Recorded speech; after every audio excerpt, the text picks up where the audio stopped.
Adishakti film.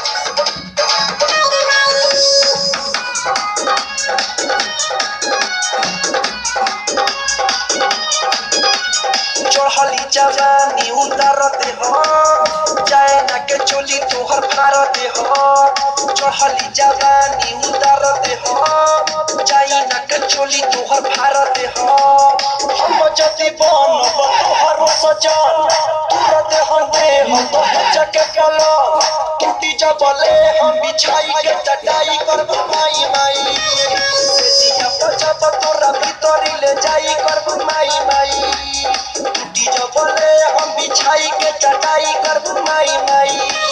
चढ़ली जवानी उतारते हो चाइना के चोली तोहर भारते हो।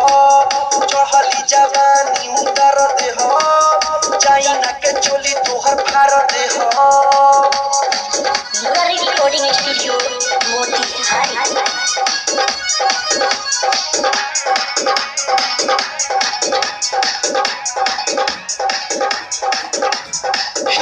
जुआ के ढोड़ी लाई के उघार पचहत्तर गोरी डाली बघतार हट धरा के जब हरन दबाई करबो माई माई।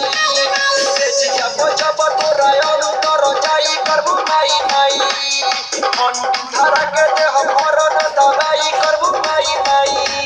चढ़ली जवानी उतार दे हो चाइना के चोली तोहर भार दे हो। चढ़ली जवानी उतार दे हो चाइना के चोली तोहर भार दे हो। आप सुन रहे हैं आदिशक्ति फिल्म्स के माध्यम से सिंगर माधव मुरारी को।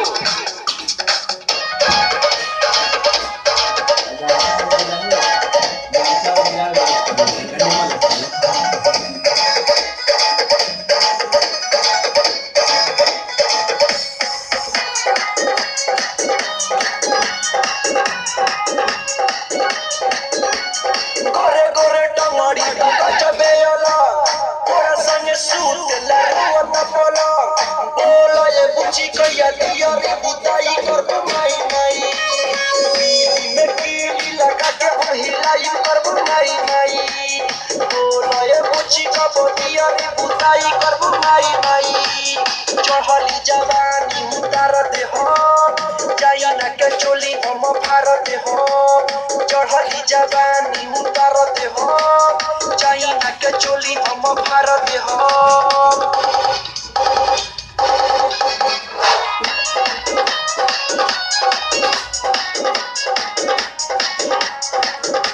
सूरज जितेंद्र बाण में जय माधव मुरारी से लड़वतिया नाय।